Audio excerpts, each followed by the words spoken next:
Go ahead. Informative speeches. How often? Damn, huh? I was about to say, yo me la pegaste. Let me read it. What does it say? Informative. Okay. Oh, it says informative? Yeah. I said informative. Okay, ready?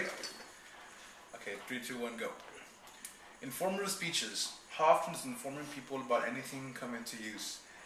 And can you name an example or two of how important this speech or conversational mode can be?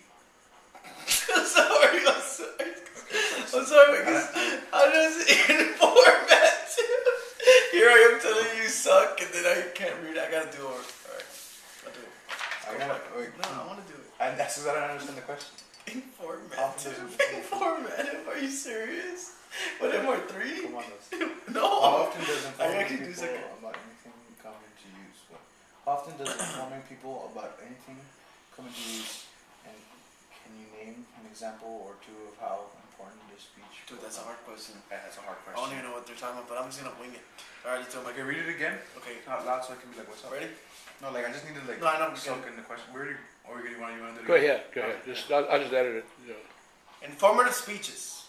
How often does informing people about anything come into use? And can you name an example or two of how important this speech or conversational mode can be? Oh, informative speech, bro, is when you're kind of like, you know, it's kind of like, you don't have to necessarily be to like do the research or do the planning. You just have a typical conversation. I understand, kind of. It's almost when you're talking to a buddy. I think. I hope so. And then you're kind of just like, yeah, so how was the week? Yeah, it was pretty good. So what's the plan for the weekend? Ah, let's do this and that. How was work? Da, da, da. I think that's pretty good to prepare just in general because you learn how to talk to people. So when you actually need to kind of like address a crowd or, the class or whatever, you can kind of like say, draw from the experience that you had from the conversation with the buddy and kind of elaborate. Not necessarily say, oh, my buddy and I were having a beer and, talking about this year day. But you can kind of be like, oh, well, in my experience, this and this, and then kind of elaborate. And then if you need to bring that expert opinion in, then you can. But informative speech is pretty important, and it does help because it's having a conversation. Yeah, I've had teachers like that. It's a lot of professors. I don't want to generalize, but professors tend to be more. Okay, let me lecture. You guys take notes.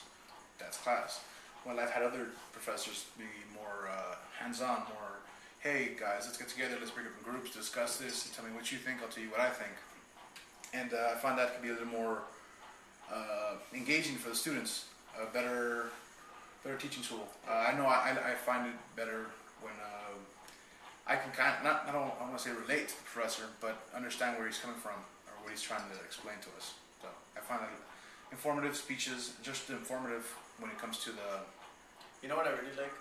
I really like when a professor like says like, let's say you're teaching history or whatever subject, and then you talk about what you're talking about, but then you make an example by something relevant to your students. Yeah. Or they kind of like, talk about a story that they went through and say, oh, for example, when you and your whatever are doing this and that, that's kind of what happened. So that I like that. I thought that's what you were going to say. Yeah, that's pretty good.